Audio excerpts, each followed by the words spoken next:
Kasih dalam hidup kami ya Tuhan. Dan kami percaya sampai hari ini kami boleh hidup, sampai hari ini kami boleh ada. Itu semua karena kasih karunia bagi kami ya Bapa. Berkati kami Tuhan.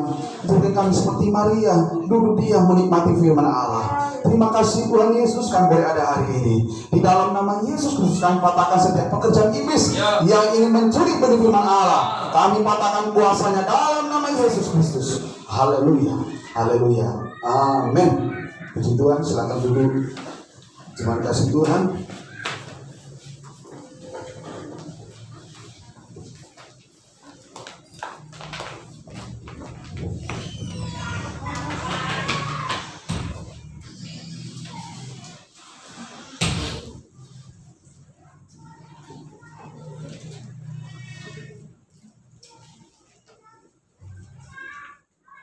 Iya, puji Tuhan. Salam.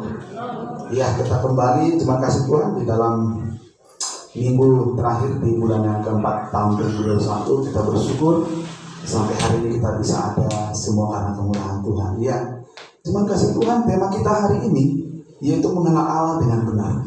Bagaimana cara kita mengenal dengan benar? Yang orang bilang Yesus itu dahsyat, orang bilang Yesus itu luar biasa. Dan ada bilang begini ya, tak kenal maka tak sayang. Begitu ya, kita harus kenal dulu maka kita sayang. Kita kenal dulu maka kita akan mengasihi dia. Kita kenal dulu maka kita akan memberikan seluruh hidup kita. Dan yang terakhir kita percaya, gitu ya. Jadi kalau kita kenal maka kita bisa percaya. Apa yang kita percayakan, apa yang sedang kita kerjakan, mungkin menjalin bisnis, mungkin menjalin hubungan, itu kalau nggak kenal nggak mungkin bisa terjadi, gitu ya. Kenapa?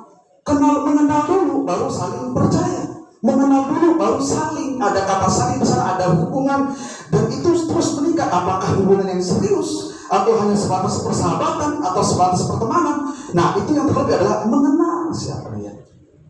Kalau sudah serius, kita harus mengenal karakternya. Kalau sudah serius, kita harus mengenal siapa dia. Nah ini, saudara kasih Tuhan, mengenal Allah itu juga perlu bagi kita. Bukan sekedar Kristen yang kita dalam arti KTP, kita bukan sekedar Kristen kita memberitahu kepada orang, tetapi juga kita bagaimana kita dalam hidup ini mengenal dia, mengenal Allah sebagai Tuhan, sebagai juru selamat dalam hidup kita, dan dia yang memberikan kekuatan berkat bagi kita senantiasa. Tak kenal maka tak sayang katanya. Harus kenal Tuhan. Ya, kalau kita sudah mengenal Tuhan, apapun yang kita lakukan, apapun yang kita perbuat selalu tertuju kepada Kristus. Nah, ini konsepnya, harus mengenal. Mengenal itu akan membuat kita, itu punya tujuan. Saya kenal Tuhan, saya percaya Tuhan itu tujuannya apa? Ya, kalau kita hanya berpikir tujuannya hanya di bumi, kita mengenal Tuhan hanya tujuannya supaya kita diberkati di bumi, saya kira kita adalah orang-orang yang perlu dikasihani. Ya, karena apa? Karena kalau kita berpikir bahwa Tuhan memberkati kita di bumi, itu akan tinggal. Tetapi bagaimana pengenalan kita akan Tuhan dan kita punya tujuan dalam hidup ini sampai garis akhir, itu kata Tuhan. Sampai garis finish kita. Ya. Apa yang kita capai, apa yang kita miliki, itu hanya sebatas kalau Tuhan bilang begini, akan kutambahkan kepadamu. Carilah dahulu kerajaan Allah, maka akan kutambahkan. Kata ditambahkan itu adalah seperti bonus bagi kita. Jadi jangan merasa kok aku ini gini-gini aja ya. Dari dulu sampai sekarang kok begini-begini aja Tuhan nasibku. Enggak ada, cuma kasih Tuhan. Semua apa yang kita hidupi itu adalah semata-mata kepercayaan Tuhan bagi kita. Ya, karena Tuhan tahu kapasitas kita, Tuhan tahu seberapa kuat kita untuk dipercayakan dengan apa yang kita miliki.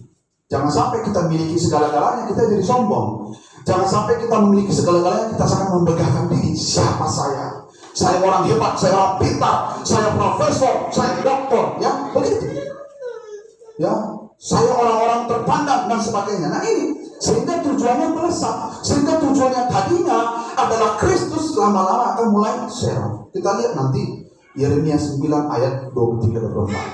Ya, kita baca. Kita buka kitab kita dalam kitab Yeremia 9 ayat 23 dan 24. Dua ayat ini saja. Jemaat dikasih Tuhan, jangan sampai tujuan kita di tengah jalan kita lari dari panggilan kita di dalam Kristus. Ya, mengenal yang penting dulu ya, mengenal Tuhan kita.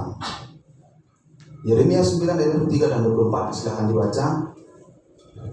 Yeremia 9 ayat 23 dan 24. Ya. Mengenal Allah adalah kebahagiaan manusia. Ya. Beginilah firman Tuhan, janganlah orang bijaksana bermegah karena kebijaksanaannya. Ya. Janganlah orang kuat bermegah karena kekuatannya. Janganlah orang kaya bermegah karena kekayaannya. Tetapi siapa yang mau bermegah, baiklah bermegah karena yang berikut. Berikut ini kata Tuhan, yang berikut ini terus. Bahwa ia memahami atau dalam konsep pikirannya itu apa? Dan mengenal aku. Bahwa akulah Tuhan yang menunjukkan kasih setia, keadilan dan kebenaran di bumi. Terus sungguh semuanya itu kusukai, demikianlah firman. Karena di bumi tidak akan pernah yang namanya adil. Nah, saudara kasih Tuhan, inilah yang diinginkan Tuhan, bahwa janganlah bermegah karena kebijaksanaannya, karena keputusannya, karena pola pikir-pikirannya. Dia seorang penulis, dia seorang yang hebat, dia seorang ahli dalam berbicara, dia ahli dalam menyampaikan pesan-pesan dan sebagainya. Ya, seperti di televisi, ya kamu luar biasa kan begitu ya. Ya, situ yang kata-kata bijak begitu ya. Nah itu supel sekali. Nah itu ya, saudara kasih Tuhan, itu orang-orang hebat dalam pemikiran, memecahkan sesuatu, tapi hanya sebatas teori. Tuhan bilang, oke, jangan bermegah karena kebijaksanaannya. Lalu janganlah orang kuat bermegah karena kekuatannya. Ada orang kuat, orang-orang kuat ini bukan seperti kuat ya berotot, tetapi kuat bisa juga diartikan apa? Power apa? Kekuasaan tahta jabatannya. Mungkin dia seorang manajer, mungkin direktur atau apapun, itu nggak bisa dimegahkan. Ya, mungkin dia seorang hebat dalam arti memegang sebuah power dalam perusahaan dan sebagainya, atau dia mungkin punya usaha yang besar, dia punya anak buah, dia punya power. Kata Tuhan, jangan bermegah karena kekuatanmu, karena power yang kau miliki, karena statusmu. Ya, kalau berat status anak raja dan sebagainya. Wah, ini kan bahaya nih ya. Jangan sampai seperti itu. Ya, kita lihat itu siapa tuh yang menantu Ratu Inggris dilepaskan itu ya. Dia sampai pindah ke Amerika. Ya, dilepaskan status dari keturunan Inggris. Itu harus ada upacaranya, harus betul-betul dijalankan secara hukum supaya legal dan sebagainya. Nah ini, ya itu dia lepaskan. Kenapa? Ya mungkin dia tahu apa yang terjadi dalamnya ya. Kalau saya mungkin, mikir-mikir. Bayangin kalau status dari kerajaan Elizabeth, dia di Inggris, itu kan semua dipenuhi. Kita mau kemana saja, semua ada fasilitasnya dan sebagainya. Tetapi dia, kenapa dia tinggalkan? Nah, dia yang tahu. Ya, kalau kita lihat Alkitab, itu Alkitabiah, bahwa seseorang jangan bermegah karena powernya, karena kekuatannya. Karena semua itu akan tidak ada artinya bagi Tuhan. Lalu yang ketiga, janganlah orang kaya bermegah karena kekayaannya. Karena Tuhan tahu kekayaan itu akan lenyap. Kekayaan itu nggak selamanya akan dipegang oleh seorang. Makanya ada orang bilang gini, dunia itu berputar. Ya, kadang bisa di atas, kadang kita bisa menikmati segala kelimpahan, kadang juga kita bisa di bawah, mungkin mengalami keterperosokan atau kegagalan. Nah ini. Tapi firman Tuhan kita yang lebih penting katanya ini loh, memahami. Tetapi yang lebih baik katanya, bukan lebih penting loh, sorry ya, ada beda loh ya. Lebih baik artinya ada yang baik. Nah lebih baik bermegah karena apa? Karena bahwa memahami dan mengenal aku. Kata baik itu berarti menunjukkan nggak salah kita jadi orang bijaksana, nggak salah kita punya power, nggak salah kita punya jabatan, punya status, punya apa, nggak salah gitu. Kita nggak salah juga punya kekayaan. Tetapi baiklah, kata baiklah ini itu menunjukkan bahwa semua apa yang kita miliki itu jangan sampai memahami dan mengenal Tuhan itu. Nah, itu membuat kita apa? Membuat kita jauh dari Tuhan. Kenapa? Di mana hati harta berada di situ, di mana power berada, kadang-kala hati kita di situ, sehingga Tuhan itu jadi nomor 2. Tuhan tidak mau, ya. Cuman kasih Tuhan. Nah, kalau kita belajar dari sini, bagaimana kita bisa mengenal Allah? Ya, katanya kita bijaksana, jangan bermegah kebijaksanaan. Kita jangan bermegah dan karena kekuatan power kita. Kita jangan bermegah karena kekayaan kita yang kita miliki, yang status yang kita miliki. Ya, apapun yang kita miliki di bumi ini, tapi katanya memahami dan mengenal Allah. Bagaimana caranya kita bisa mengenal Allah? Kalau kita lihat begini loh, bahwa akulah Tuhan yang menunjukkan kasih setia, keadilan dan kebenaran di bumi. Sungguh semua itu bersurai, demikianlah firman Tuhan. Sungguh akulah Tuhan. Itu menunjukkan apa? Bahwa Tuhan menginginkan ada persekutuan kita dengan Bapa. Yang pertama, kalau kita ingin mengenal Tuhan, itu apa? Ada dalam persekutuan hadirat Allah. Poin pertama, ya, ada dalam persekutuan dengan Tuhan. Ada orang bersekutu, tapi persekutuannya bukan untuk Tuhan. Ya, di diskotik bersekutu nggak bersekutu, di tempat minum-minuman tua bersekutu, ya, di tempat di tepian kumpul-kumpul bersekutu. Cuma bedanya apa? Tidak menghadirkan hadirat Tuhan. Loh, iya, Tuhan mau gini. Kalau kita bersekutu, wah persekutuan. Aku kan sama teman-temanku, Pak, teman-teman gereja, teman-teman pelayanan. Yang penting kan ngumpul, ya sharing. Tapi benar nggak hadirat Tuhan ada? Kalau kita dalam persekutuan, kalau kita membentuk persekutuan komunitas dalam Tuhan, itu memang harus tujuan fokusnya memahami bahwa Tuhan mau di sana ada hadirat Allah. Nah ini loh, jangan sampai salah kita. Ya, persekutuan yang di dalamnya yang menghadirkan hadirat Allah. Dengan cara apa? Kita menyembah Dia, ada kebenaran di sana dan sebagainya. Disitulah Tuhan akan menunjukkan kasih setia-Nya. Ya, jangan sekedar kumpul-kumpul dan sebagainya. Nah ini kita bersekutu hari ini, kita sedang menghadirkan hadirat Tuhan dan menikmatinya dalam hidup kita lewat ibadah kita ini. Nah, saudaraku kasih Tuhan, inilah yang diinginkan Tuhan. Kalau kita ingin mengenal Allah, hiduplah dalam persekutuan hadirat Tuhan. Ketika kita menyembah Dia, ketika kita memuji Dia, ketika kita mengagungkan Dia, di situ kayak ada sesuatu dorongan motivasi bagi kita, kayak ada sesuatu dorongan oleh pekerjaan Roh Kudus membuat kita, oh ya Tuhan Kau baik, Yesus Engkau baik. Dan itu sungguh bukan sekedar sebuah kata-kata. Beda ketika kita mungkin berkata-kata di jembatan, Yesus Engkau baik, Yesus. Beda. Tapi ketika kita betul-betul mau menghadirkan hadirat Tuhan itu, Yesus Engkau baik. Kalau belum, ulang lagi, Yesus Engkau baik, sampai kita betul-betul menyatakan bahwa Yesus itu baik dalam hidup saya. Itu baru kita menikmati itu dan kita akan mengenal Yesus itu baik. Ya, nah Yesus baik itu bukan sekedar kita kenal di saat kita diberkati, tapi di saat kita mengalami kegagalan, di saat kita mengalami kemerosotan, kita berkata Yesus baik dan itu tersentuh hati kita. Dan kita ada suatu power, ada kekuatan yang keluar, maka di sana juga hadirat Allah bisa bekerja. Dan di situ kita mengenal Allah kita. Ya, kita rindu, jangan kasih Tuhan, cepatnya ada. Kita mengenal Tuhan itu bukan sekedar mengenal Allah dari situ saja dalam arti orang bersaksi dan sebagainya, tapi kita mengalaminya dalam hidup kita. Lewat apa? Persekutuan kita. Ya, persekutuan itu bukan di gereja saja. Persekutuan itu juga boleh dalam keluarga. Mungkin anak-anak kos ya bersekutu di kosnya dan sebagainya. Ya, walaupun mungkin kos sebelahnya apa? Yang bos banter-banter juga. Oh Yesus Engkau. Nanti kedua, kau kenapa? Kerasukan nanti kan buat dia begitu ya. Ya, tapi dengan hikmat kebijaksanaan kita, ya begitu. Ya, orang menikmati hadirat Tuhan bukan sekedar suara keras-keras, ya. Orang menikmati hadirat Tuhan juga bukan suara lembut, bukan Yesus, engkau siapa tahu dia malu, ya. Pada firman Tuhan bilang kalau engkau malu di hadapan manusia, aku juga kan malu mengakui engkau sebagai anakku, kata Tuhan. Kita nggak boleh malu sebagai anak Tuhan. Nah, itu persekutuan. Ya, ini bukan sekedar persekutuan atau sekedar kumpul-kumpul, tetapi menikmati hadirat Allah di sana. Persekutuan apa yang dimaksud Tuhan? Yang diinginkan Tuhan itu apa? Coba next.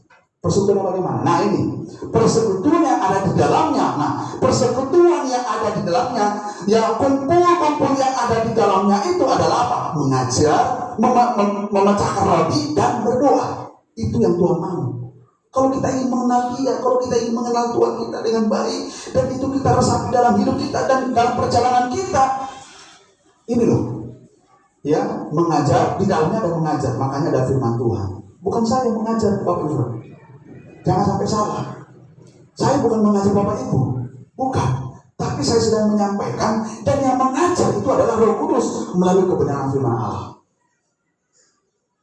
Ya, mengajar, memecahkan roti dan berdoa. Inilah Kita semua, saya juga diajar firman Tuhan loh hari ini.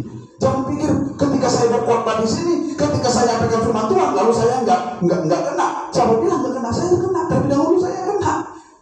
Begitu, jangan sampai saya nggak kenal Tuhan saya.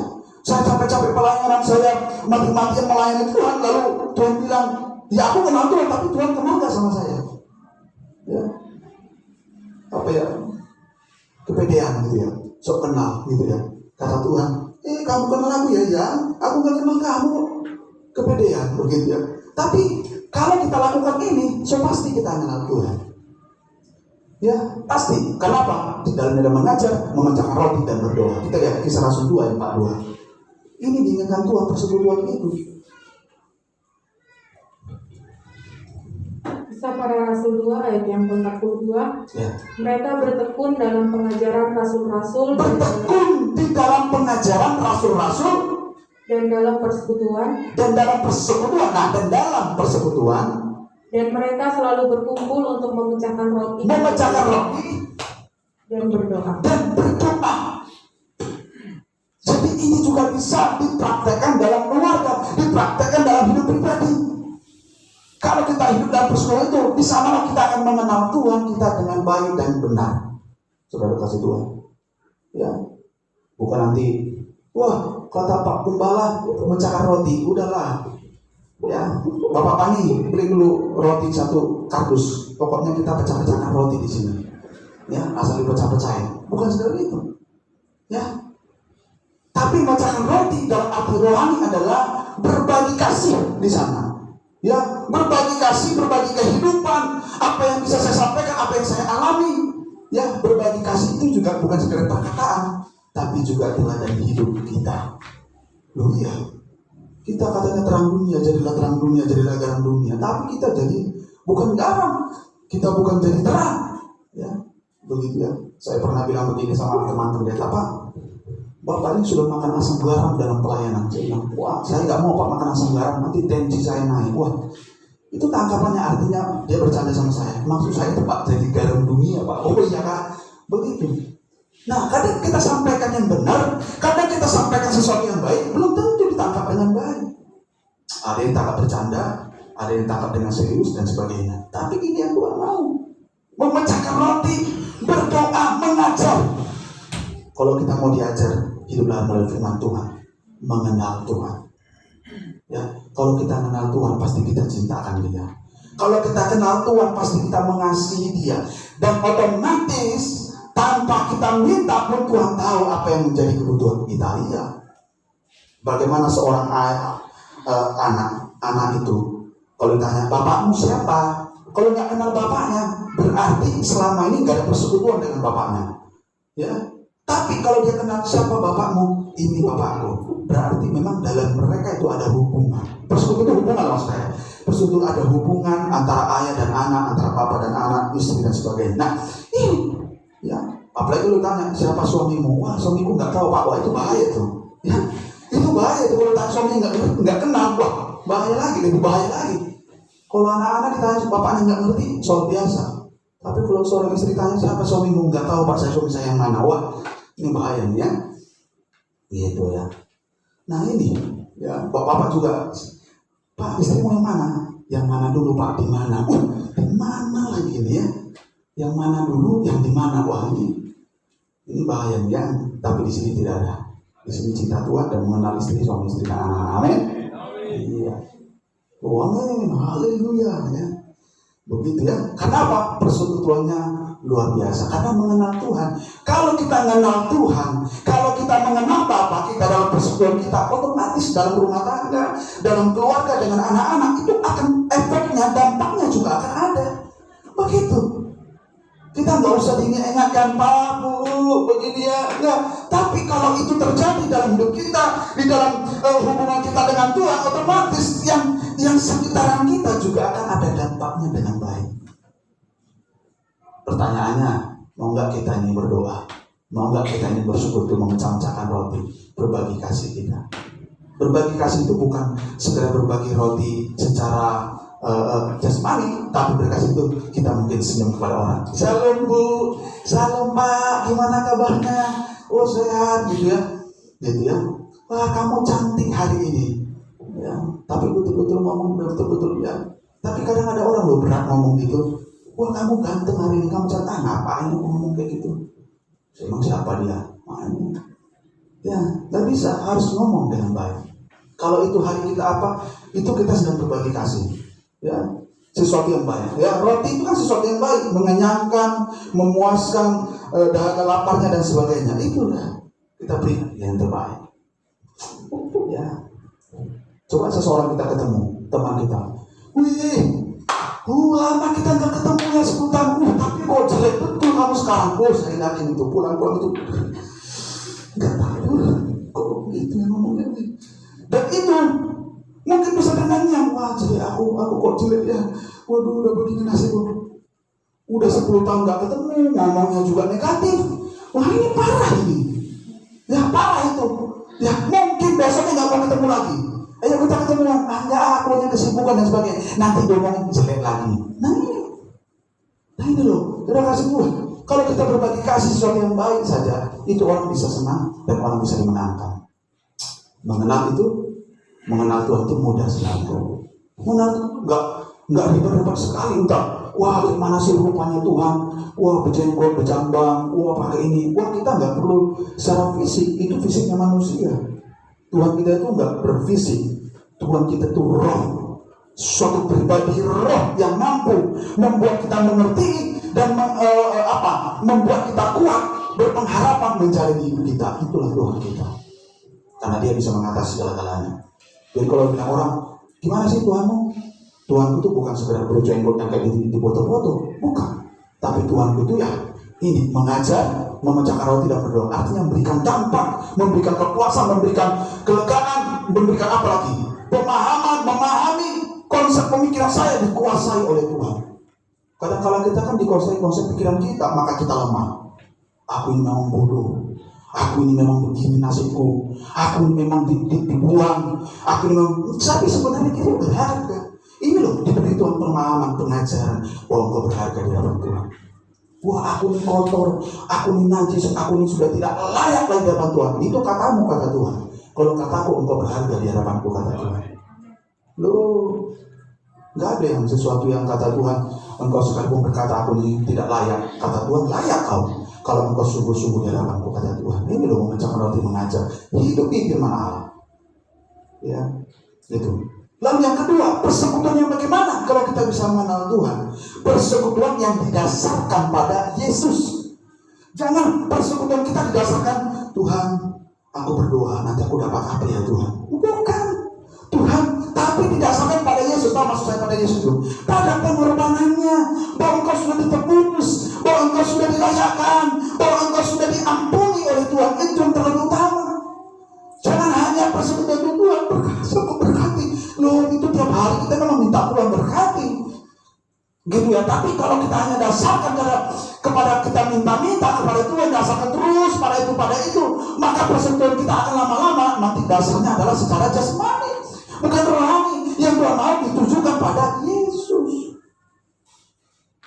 Tuhan, aku bersyukur buat hari ini atas semua kemurahan Tuhan. Nah itu doanya.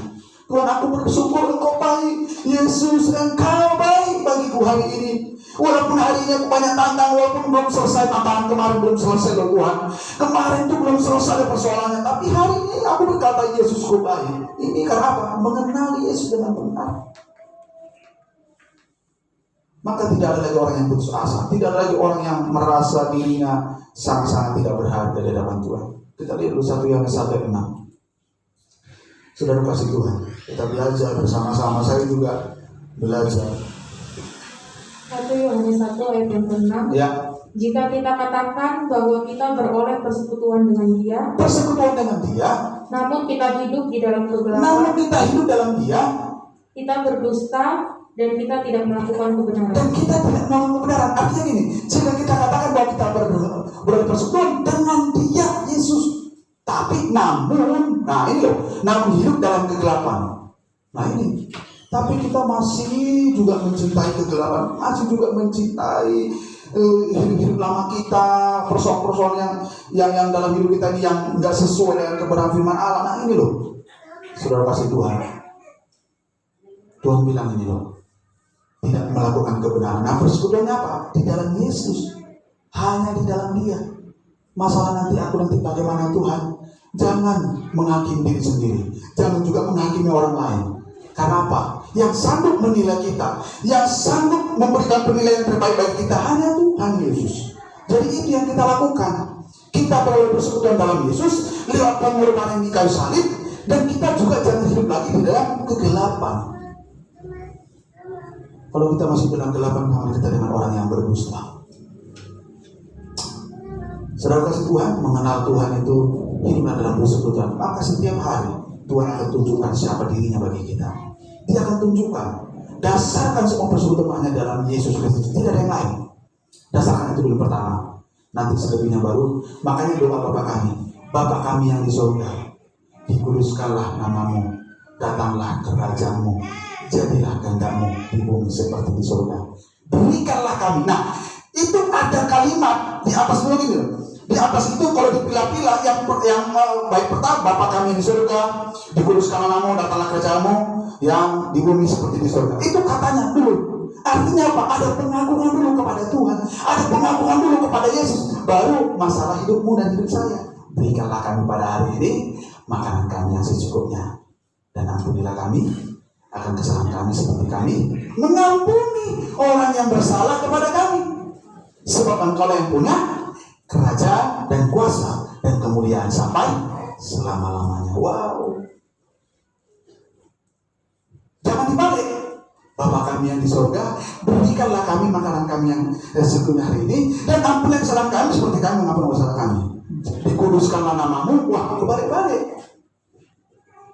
Itu kan doa yang diajarkan Tuhan Yesus secara langsung, bukan diajarkan oleh Petrus, bukan Yohanes, tapi doa yang diajarkan Tuhan Yesus kepada murid-muridnya. Seperti itulah konsep ibadah kita, seperti itulah konsep persekutuan kita, seperti itulah konsep ibadah kita, doa kita di hadapan Tuhan. Kalau kita mau berdoa, agungkan dulu namanya, agungkan dulu Dia, puji Dia, masuk menghadap Dia dengan baik.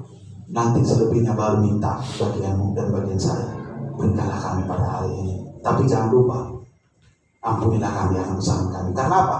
Ketika dosa itu masih ada, maka tangan Tuhan tadinya mau datang memberkati kita itu terhalang karena dosa itu. Makanya ampunilah kami akan kesalahan kami. Tetapi seperti kami mengampuni itu juga berdampak. Kalau kita minta ampun sama Tuhan, tapi kita nggak bisa mengampuni saudara kita, kita juga nggak bisa diberikan Tuhan jalannya. Wah, ngeri ya dari Kristennya. Aduh, Tuhan kemarin aku masih musuhan loh. Aduh, berarti doaku hari ini sia-sia dong. Oh, makanya ampuni. Ya, oh ngampuninya kapan? Ya ngampuni, katakan Tuhan aku mengampuni si A. Kalaupun belum bisa bertemu, kan dia di Jakarta Tuhan. Apalagi Tuhan dia di Kutub Utara Tuhan, masa saya harus di Kutub Utara minta maaf? Ya misalnya, ya dalam doamu. Berani nggak ngampuni dia dalam doa dulu yang pertama? Tuhan ampuni dia, ampuni, aku mengampuninya Tuhan. Itu yang pertama. Ya. Makanya firman Tuhan bilang, kalau engkau marah, kalau engkau emosi, kalau engkau ada sesuatu yang menyakiti hatimu, jangan sampai matahari terbenam. Jangan-jangan dia nanti sudah ke Kutub Utara. Ya. Yang satu ke Kutub Selatan, yang satu ke Kutub Utara. Kapan ketemunya? Makanya firman Tuhan kan baik, kasih solusi sebelum matahari terbenam. Tapi kadang kita belum sampai ya berbulan-bulan matahari terbenam. Ya, kalau bisa Tuhan matahari itu jangan sampai terbenam. Ya, bertahan terus. Tidak. Inilah yang mau Tuhan. Ya, persekutuan kita tuh sangat dibutuhkan Tuhan. Supaya apa? Dia ingin menyatakan dirinya kepada kita. Mengenal itu harus hidup dalam persekutuannya. Yang terakhir, yang kedua, kalau kita ingin mengenal Tuhan, menyadari bahwa hidupmu dan saya adalah kasih karunia dari Allah. Tidak ada alasan untuk bermegah. Maka ayat 24, Yeremia tadi di ayat 4. Tidak ada, baiklah kita jangan bermegah karena itu dikatakan. Tetapi apa? Memahami bahwa akulah Tuhan menunjukkan kasih setia, keadilan dan kebenaran. Sungguh semuanya itu kusukai, kata Tuhan. Kalau Tuhan sudah suka, kalau Tuhan sudah suka, pasti Tuhan akan melakukan bagian sama kita. Wah, saya punya anak. Kalau anak ini ngerjakan sesuatu, misalnya Pak El, ngerjakan sesuatu kerjaan dan itu saya suka, maka saya diam-diam akan melakukan bagian saya sebagai bapak, sebagai orang tua, akan melakukan bagian saya untuk memberkati anak itu. Diam-diam mungkin saya berikan bajunya, diam-diam saya lihat sepatunya, diam-diam. Nah, kenapa? Karena saya suka. Ya, tidak suka pun saya belikan. Tetapi apalagi itu memberikan kesukaan bagi hati saya. Wah, dia berprestasi, dia bagus, dia ini. Wah, tanpa saya suruh, tanpa saya paksa-paksa dia mengerjakan bagiannya. Wah, itu saya, greget saya. Rasanya pengen, apa kebutuhan anakku ini, apa yang diperlukan dan sebagainya. Saya akan kerjakan. Demikian juga Bapak. Makanya bilang apa? Menyadari bahwa hidupmu itu adalah kasih karunia dari Allah. Tidak ada alasan untuk bermegah. Apa yang kita megahkan senang ibadah. Kata Yeremia tadi, siapa yang mau bermegah? Baiklah bermegah, karena yang berikut ini ia memahami dan mengenal aku. Mengenal Tuhan. Mengenal Tuhan itu dengan apa? Dengan kasih karunia-Nya dulu. Kasih setianya tadi katanya apa? Dengan menunjukkan kasih setia, itu berbicara kasih karunia Allah bagi kita. Wow, Allah setia sama kita sampai dia rela mati dan memberikan kasih karunia itu bagi kita. Wow, luar biasa. Nah, bukan bermegah karena apa yang kita miliki. Lalu cuma kasih Tuhan. Kalau kita hidup karena kasih karunia, lalu kita ini siapa? Coba kita lihat Roma 11 ayat 18. Nah, kalau kita ini hidup karena kasih karunia, kita ini siapa di pandang Tuhan? Roma 11 ayat yang ke-18. Sebelum saya tutup, kita akan baca ini. Haleluya.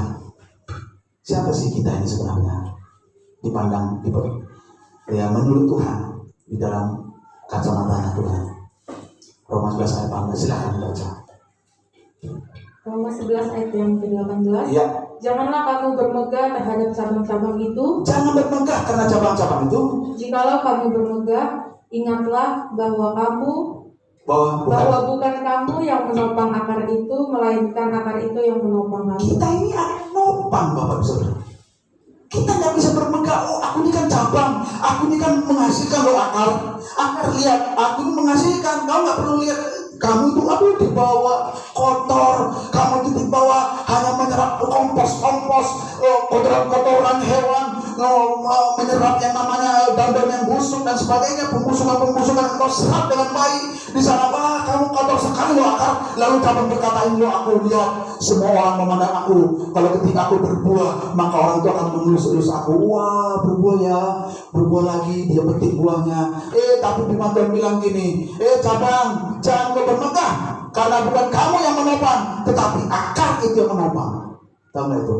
Berbicara begini, jangan kita bermegah karena kehidupan kita yang kita miliki hari ini, tapi sadarilah bahwa itu karena kasih karunia dan pertolongan Tuhan bagi kita. Amin. Pertolongan Tuhan. Itu loh ayatnya bilang, bukan cabang-cabang itu nggak boleh bermegah. Walaupun kamu yang menghasilkan buah, walaupun kamu yang dipandang orang, walaupun engkau yang dinikmati oleh orang-orang, tapi kata akar, akulah yang menopang kamu. Kalau nggak ada aku, hidup nggak hidup. Sehebat apapun cabang itu, sebersih apapun dia, mungkin sampai dicat, mungkin sampai dimandiin, gitu ya, dilapin, pakai minyak wangi yang termahal di dunia. Wah, itu cabang-cabangnya. Tapi kata akar, kalau akar nggak ada juga artinya. Sama hidup kita ini loh. Cuma kasih Tuhan, jangan sampai kita meninggalkan Tuhan. Karena Tuhan itu seperti akar batang pohon itu yang memberikan kita sari-sari makan. Dari akar itulah kita bisa menyerap sari makanan. Berkat Tuhan itu datangnya dari Tuhan. Kita hanya datang kepada Dia, datang kepada Dia, datang bersekutu dengan Dia. Cara Tuhan nanti akan membuka jalan bagi kita. Amin. Anak-anak muda jangan takut. Wah Tuhan, aku sekarang belum punya pekerjaan. Wah Tuhan, aku sekarang ini masa depanku gimana? Setialah sama Tuhan. Tuhan akan buka jalan bagi saya. Anak-anak muda, pasti Tuhan buka. Yang penting ada kemauan. Karena apa? Ini loh ayatnya sudah benar nih. Ini cabang-cabang itu karena ada akar. Akar itu nggak kelihatan. Berarti ada Tuhan yang nggak kelihatan yang selalu menopang kita. Tapi kita juga harus bersekutu dengan Dia, menempel. Cabang itu harus menempel juga. Nggak bisa hanya dia lalu cabang itu nggak menempel di pohon. Ya gimana mau kasih dia makan? Gimana mau kasih sari-sari makanan yang diserap oleh akar itu, batang itu? Nah kita sudah menempel itu dalam persekutuan. sehebat apapun cabang. Saya pernah lihat di YouTube itu stek, ya, stek. Jadi dia pohon jambu klutuk, ya, jambu klutuk yang merah. Nah, nanti di stek sama rambutan, ya, rambutan atau bonsai itu, ya. Pokoknya antara itulah, ya, atau rambutan di itu jadi ada buahnya keluar, ada juga bunga, bisa ditangkokkan, ditumpangkan begitu, numpang begitu, bisa loh. Karena apa? Menempel intinya. Kalau menurut saya intinya menempel sehingga akar itu yang memberikan dia makan dan keluarlah siapa dia, ya kan? Bukan disediakan bonsai lalu bonsai itu menghasilkan durian, enggak, tetap dia bonsai walaupun dia menempel di pohon jambu itu. Kalau jambu ya tetap jambu, kalau bunga ya tetap bunga yang keluar dan sebagainya. Nah, itulah kita. Walaupun kita dicampurkan, kita ini sekian banyak, Bapak Ibu. Ada saya, ada Pak Ilyas, ada Yon, kita sama-sama dalam satu akar. Tapi dalam praktek kehidupannya, kita masing-masing menghasilkan beda-beda. Itu jadi persoalan. Karena apa yang penting kita mau nggak? Kita menyatu bersekutu dengan Tuhan. Wah, kita nggak bisa iri-irian, nggak bisa, wah kok dia Tuhan, kok dia baru aja dia datang bersekutu kok sudah diberkati, kok saya belum. Oh, jangan gitu. Jangan Tuhan masih menampung di kehidupannya. Tetesan air mata pergumulanmu ditampung oleh Tuhan. Karena apa? Ada yang menopang akar itu. Yang tidak kelihatan selalu menopang kita. Nah, yang tidak kelihatan inilah kadang-kadang disepelekan. Saudara kasih Tuhan. Kadang sepele sekali kita. Ya, kadang-kadang kita lebih gini. Wah, makanya banyak sekarang orang-anak Tuhan itu percaya Kristus itu kalau lihat mujizat. Ya, kalau aku disembuhkan, aku baru percaya. Kalau aku melihat orang lumpuh berjalan, aku baru percaya. Padahal sebenarnya yang lebih penting adalah ketika kita kuat dan akarnya. Karena tidak menjamin orang disembuhkan, tidak dijamin orang mengalami mujizat lalu imannya bertahan sampai akhir. Itu tidak jaminan. Karena apa? Karena dari Alkitab, waktu Yesus disalib, waktu Yesus ditangkap, yang bilang salibkan dia, yang bilang salibkan Yesus itu siapa? Adalah orang-orang yang menyaksikan mujizat Tuhan. Bahkan di antara mereka ada juga yang mengalami mujizat Tuhan. Masih banyak juga. Ya, terima kasih Tuhan. Mari kita mengenal Tuhan dengan baik dalam hidup kita.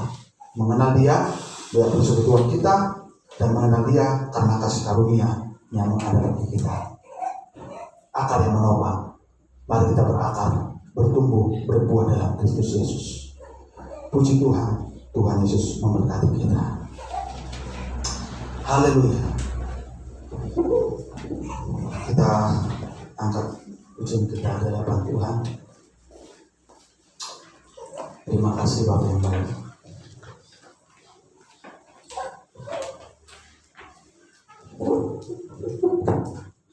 Segala perkara. Ya, saya bilang kita bagi berdiri. Terima kasih Tuhan.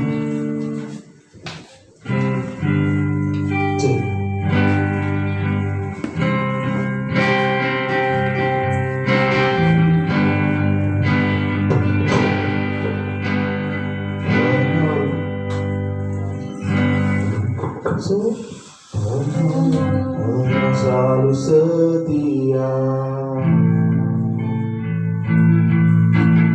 memenuhi keperluanku. Dia tak pernah mengecewakan. Dia tak pernah mengecewakan. Amin. Haleluya. Yesus tak pernah ada segala perkara. Segala perkara dapat ku tanggung. Amin. Di dalam Dia yang memberi kekuatan. Tuhan Yesus penolong dan sahabat. Tetap percaya Tuhan setia. Penolong yang setia, penolong yang selalu setia, memenuhi